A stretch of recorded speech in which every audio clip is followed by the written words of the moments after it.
Salve saudara-saudariku yang terkasih dalam Tuhan. Aku bernama Stella Wijaya. Dalam podcastku Bermenung Lagi, kali ini akan membawakan renungan singkat yang berjudul Perjuangan Pahlawan Cinta. Pernah dengar nggak waktu di ayat Mazmur 6 ayat 1? Ya. Bunyinya begini, lesu aku karena mengeluh. Setiap malam, aku menggenangi tempat tidurku dengan air mataku. Aku membanjiri ranjangku. Mataku mengidap karena sakit hati. Rabun karena semua lawanku. Ini sebenarnya temanya tentang cinta yang berkaitan dengan broken heart. Misalnya kalian pernah merasakan broken heart, nah ini cocok sekali untuk kalian dengar sekarang. Kalau misalnya kalian belum pernah sama sekali broken heart, syukur kepada Allah, puji nama Tuhan semesta alam. Itu adalah perasaan yang sangat amat harus dihindari karena sangat amat tidak nyaman, tidak sehat, maksudnya tidak enak rasanya, dan juga butuh perjuangan untuk jadi move on kembali. Aku sharing sedikit dari pengalaman doa aku sehari-hari, dari baca sana baca sini, juga bukan sharing pengalaman orang ya. Mohon maaf jika ada yang tersinggung ya, tidak bermaksud sama sekali. Aku mengambil kesimpulan bahwa misalnya nih ya, ada orang yang bergaya hidup sehari-hari pacarannya itu tidak sehat. Nah, kalau misalnya ada ceweknya itu broken heart ya, misalnya mereka itu nggak tahu kemana cinta itu akan membawa mereka. Misalnya salah satunya, misalnya yang perempuan lah biasanya broken heart, terus udah gitu nangis, udah gitu doa ke Tuhan. Yang dipermasalahkan itu adalah sakit hati, luka, ya kan? Kalau misalnya cinta yang tidak pada tempatnya itu kan ujung-ujungnya kalau putus atau tidak cocok, tidak sesuai di tengah jalan pisah, itu akhirnya kan broken heart dan ujung-ujungnya luka lagi. Nah, itu gimana yang dipersembahkan doa nangis-nangis oleh ceweknya itu ke Tuhan adalah masalah-masalah terus yang dipersembahkan kepada Tuhan. Sedangkan seharusnya kita mempersembahkan kepada Tuhan kan perbuatan baik, ya kan? Amal kasih, karya-karya, dan juga menolong orang lain. Kalau misalnya diri kita tidak bisa menolong diri kita sendiri, bagaimana kita bisa menolong orang lain? Kita saat ini menjadi pribadi yang dimana letaknya, pribadi yang harus ditolong secepatnya, atau pribadi yang menolong orang. Kalau misalnya cowok yang benar itu kan yang menghargai harga diri perempuan, atau misalnya menjunjung tinggi harkat martabat orang yang dikasihinya, dan juga harusnya kan menjaga, menghormati. Kalau emang sebelum waktunya apa gimana tidak akan melakukan gitu ya.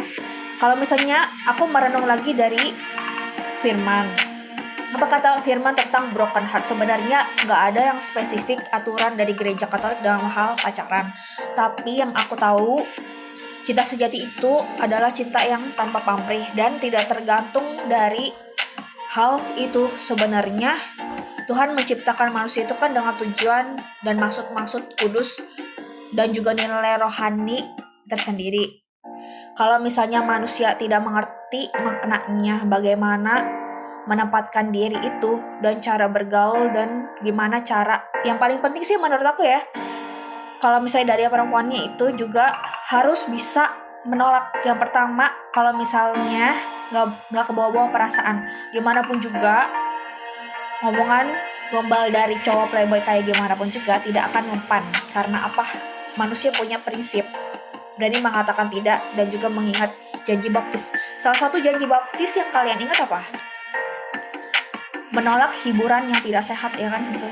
Kalau misalnya serangan-serangan dari kubu lawan gitu, paling seneng kalau manusia itu menyimpang dari ketetapan Allah, ya kan. Sedangkan kalau yang Tuhan mau, pastinya manusia berjalan dalam kebenaran dan juga hukum perintah yang Tuhan mau pada kita. Perintah-perintah Tuhan itu tidak berat jika kita tahu maknanya, mengapa kita berbuat baik, mengapa kita tetap setia pada KGK, KHK, pada aturan-aturan gereja, ya kan? Kalau misalnya ya, kita udah punya cinta sejati. Cinta sejati yang kita punya itu, walaupun misalnya kita cinta kepada Tuhan aja, nggak cinta ke manusia manapun juga dalam segi yang gimana-gimana, ke segi pasangan gitu. Cinta sejati akan memukul mundur dengan sendirinya tawaran-tawaran cinta yang lain. Aku sendiri dari malaikat pelindung aku udah berapa kali ini jujur menawarkan untuk hidup selibat, menawarkan panggilan hidup selibat. Kalau misalnya di dunia ini seseorang itu tidak menikah ya, mempersembahkan dirinya total kepada Allah, nggak harus masuk kongregasi, semuanya harus masuk kongregasi, tapi yang melayani Tuhan dengan cara-cara tertentu pun itu juga turut diperhitungkan, sangat amat diperhitungkan bagi orang yang tetap menjaga kemurnian dirinya dan mempersembahkan karya keseharian pelayanan hidupnya bagi kepentingan Tuhan dengan tanpa pamrih gitu ya. Itu nilainya tinggi sekali. Kalau aku juga percaya nanti di surga pasti itu orang tetap setia dengan hidup selibat juga akan lebih bahagia, dan dia juga pastinya tidak memilih pernikahan. Dan memang tidak ada pernikahan di surga tentunya, karena semua orang kan hidup seperti malaikat, kata ayat Alkitab ya kan. Terus aku juga sangat amat mengerti sekali dari pengalaman doa dan baca sana baca sini. Di dalam kekudusan itu ada letak kehormatan Tuhan juga. Tuhan Yesus sangat amat menghargai orang yang menjunjung tinggi kehormatan, karena Tuhan hadir di setiap pribadi. Pribadi manusia itu adalah citra Allah. Jadi barang siapa menjaga bait Allah ya, yang tubuh kita adalah bait Allah, ia menjaga Allah Roh Kudus tetap baik keadaannya, dan Allah Roh Kudus kita tidak kita dukakan. Aku pun teringat dengan ayat juga, kalau misalnya ada seseorang yang kalau ke aku gitu nanya gimana udah broken heart, aku teringat dengan Mazmur 6 ayat 7. Sekalipun ayahku dan ibuku meninggalkan aku, namun Tuhan menyambut aku. Tunjukkanlah jalanmu kepadaku ya Tuhan, dan tuntunlah aku di jalanmu yang rata oleh sebab seteruku. Janganlah menyerahkan aku kepada nafsu lawanku, dan seterusnya kita bisa baca sendiri ayatnya ya. Terus menurut kalian ini renungannya gimana? Ini udah aku buat se-eufemis banget ya, karena ini genre segala umur. Sebentar. Aku pun teringat akan para pendoa juga. Kalau misalnya ya orang udah kena batunya dari masalah dosa yang itu lagi. Kalau masalah anak muda kan namanya juga masalah relationship gitu ya. Karena aku pun menarik kesimpulan, karena gak semua orang itu bisa dipercaya. Kalau misalnya ketemu sama orang yang tulus baik dan langsung jadi sampai menikah, itu beruntung sekali ya. Tapi kalau misalnya kamu terlanjur terlibat dengan orang yang salah, yang ternyata mencampakkanmu, atau misalnya membuang kamu, ataupun tidak menganggap kamu, ataupun meninggalkanmu tanpa alasan yang jelas, nah itu kita harus pelan-pelan, jangan larut dalam kesedihan, karena Tuhan Yesus selalu ada dalam diri kita.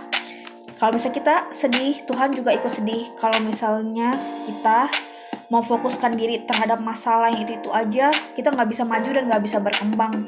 Tidak ada pilihan lain selain move on, yaitu mengatur perasaan sedikit demi sedikit dengan doa yang spesifik, pasti akan bisa berkembang ke arah yang lebih baik terus, dan juga pasti Tuhan pulihkan lukanya itu dan perasaannya kita.